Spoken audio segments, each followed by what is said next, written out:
আসসালামু আলাইকুম ওয়া রাহমাতুল্লাহি ওয়া বারাকাতুহু। আমি আজকে আপনাদেরকে শেখাবো কিভাবে কম্পিউটারের ডেস্কটপ থেকে যদি ডিসপিসি বা মাই কম্পিউটার, রিসাইকেল বিন বা কন্ট্রোল প্যানেল এই অপশনগুলো যদি হাইড হয়ে যায়, না থাকে, শো না করে, তাহলে এগুলাকে কিভাবে ফিরিয়ে আনবেন। তো অনেক সময় দেখা যায় যারা কম্পিউটার সম্পর্কে কম বুঝে, তার ডিসপিসি আইকনটা নাই, এর কারণে সে হার্ড ডিস্কে ঢুকতে পারতেছে না, তার কোনো ফাইলে সে ঢুকতে পারতেছে না। তখন সে মনে করে যে বাবা আমার কম্পিউটার মনে হয় নষ্ট হয়ে গেছে, এটা আর মনে হয় কোনোভাবেই ফিরিয়ে আনা সম্ভব না। তো আমার বেলায়ও এইরকম একবার হয়েছিল যে আমার হুট করে ডেস্কটপের সব আইকনগুলো হাইড হয়ে গেল। আমি তো মহা দুশ্চিন্তায় পড়ে গেলাম, নিয়ে গেলাম মেকারের কাছে। সে বলল যে ভাই এটার উইন্ডোজ দিতে হবে, উইন্ডোজের কারণে আপনার এই আইকনগুলো হাইড হয়ে গেছে। এরপরে নিয়ে গেলাম আরেকজনের কাছে, সে আরেকটা বয়ান দিল, মানে নানান জনের নানান রকমের কথা।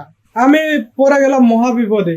আমি চিন্তা করলাম যে আমি ইঞ্জিনিয়ার হইতে আইসা মনে হয় যে ফাইসা গেলাম। যাই হোক, আমি যারা এই কাজটা জানে তাদের কাছে এই কাজটা কিন্তু খুবই সহজ এবং খুব সিম্পল। কিন্তু যারা কাজটা জানে না, যারা কম্পিউটারের জগতে নতুন, যারা কাজ শিখতে চাচ্ছেন, আমাকে বলতেছেন ভাই কাজ শিখান, কাজ শিখান, কম্পিউটারের কাজ শিখতে চাই, তো তাদের জন্য প্রাথমিক অবস্থায় এই কাজটা শিখা এটা অনেক গুরুত্বপূর্ণ। তো এখন আপনাদের কাছে মনে হইতে পারে যে ভাই এই ছোট ছোট কাজগুলো কেন শিখাচ্ছে, শুরুর দিকে কেন এই ছোট ছোট কাজগুলোর দিকে গুরুত্ব দিচ্ছে। তো এটার মর্ম আপনি বুঝবেন যখন কাজ করতে করতে ঠেকে যাবেন তখন। তো যাই হোক, বেশি কথা না বলি, আমি কাজটা শুরু করি। আপনারা দেখতে পাচ্ছেন এই যে আমার কম্পিউটারে ডেস্কটপের বাম সাইডে ডিসপিসি, রিসাইকেল বিন এবং কন্ট্রোল প্যানেল কিছুই নাই। আমি যে কাজটা করব, আমি যে আমার হার্ড ডিস্কে ঢুকবো, সেই ওয়েটা আপাতত আমি পাচ্ছি না যদি আমি নতুন হয়ে থাকি। আর যদি পুরান হয়ে থাকি তাহলে অন্য কোনো সিস্টেমও ডিসপিসির ভিতরে ঢুকতে পারবো, কাজ করতে পারবো। কিন্তু আমি তো নতুন, আমি তো জানি না যে কিভাবে কাজ করব। তো তার জন্য আমি যে কাজটা করব সেটা আপনাকে প্র্যাকটিক্যালি দেখাই দিই। দেখেন আমার ডেস্কটপটা আগে ভালো করে খেয়াল করেন। বাম সাইডে দেখেন এখানে কোনো আইকনই নাই ডেস্কটপ ডিসপিসির যে আমি ভিতরে ঢুকবো, কন্ট্রোল প্যানেলটাও নাই। আর এইখানে মাঝখানে কিছু আছে অপশন যেগুলোর ভিতরে শুধু আমার ফাইল ফরম্যাট ছাড়া কিছুই নাই। তো এখন প্র্যাকটিক্যালি আপনাদেরকে দেখিয়ে দিই কিভাবে আপনারা এই আইকনগুলোকে ফিরিয়ে আনবেন, বা যে কোনো প্রয়োজনে আপনি আবার পরবর্তীতে আনতে পারবেন। কি করব, মাউসের রাইট বাটন ক্লিক করবো। মাউসের রাইট বাটন ক্লিক করার পরে যাব এই যে পার্সোনালাইজ দেখতে পাচ্ছেন, এই পার্সোনালাইজে আসার পরে হাতের বাম সাইডে নিচের দিকে দেখবেন থিমস লেখা, এই থিমসে ক্লিক করবেন।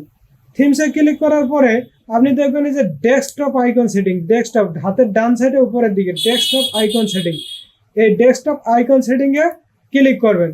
ক্লিক করার পরে দেখবেন যে এইখানে আপনার উপরের দিকে দেখেন এই যে মাই কম্পিউটার বা কম্পিউটার, এখানে আপনার অন্য কোনো লেখা ডিসপিসি লেখা থাকতে পারে, এক এক কম্পিউটারে এক এক রকমভাবে থাকতে পারে। তো এই যে দেখেন রিসাইকেল বিন, এই যে কন্ট্রোল প্যানেল, এই তিনটাতে টিক চিহ্ন দেওয়ার পরে আমি যখন অ্যাপ্লাই করব, এই যে অ্যাপ্লাই ক্লিক করলাম, এখন কিন্তু আমার এই জিনিসটা ডেস্কটপে শো করতেছে। আমার এখানে অনেকগুলা ওপেন করা, আমি আপনাকে দেখাই। এই যে যেটা সরিয়ে নিলাম, মাইনাস করলাম, দেখছেন আমার কিন্তু এগুলা চলে আসছে। তাহলে কাজ এতটুকুই, কিন্তু আপনাকে মেকারের কাছে নিলে যদি সে মেকার একটু ধান্দাবাজ হয় তাহলে আপনার কিন্তু 200-400 টাকা ঝরাই দেবে। কাজ কিন্তু আপনার সিম্পল। তো এখন আমি কি করব, সেটিংটা কমপ্লিট করব। এখানে ওকে দিলাম, ওকে দিয়ে আমি বেরিয়ে আসলাম, এখান থেকে আমি ব্যাগে আসলাম। তো এরপরে দেখেন যে এটা সরিয়ে নিলাম, এটা উপরের দিকে দিলাম, এটা আমি আমার মতো করে অ্যারেঞ্জ করে নিলাম, নিয়ে যাও। তো এই ছিল আজকের ভিডিও। যারা নতুন তাদের জন্য খুবই উপকার হবে, এবং আমি এটা পরবর্তীতে সময় পাবো না কাজ শেখার, আমি এটাকেই ক্লাস হিসেবে চালিয়ে দেবো ইনশাল্লাহ।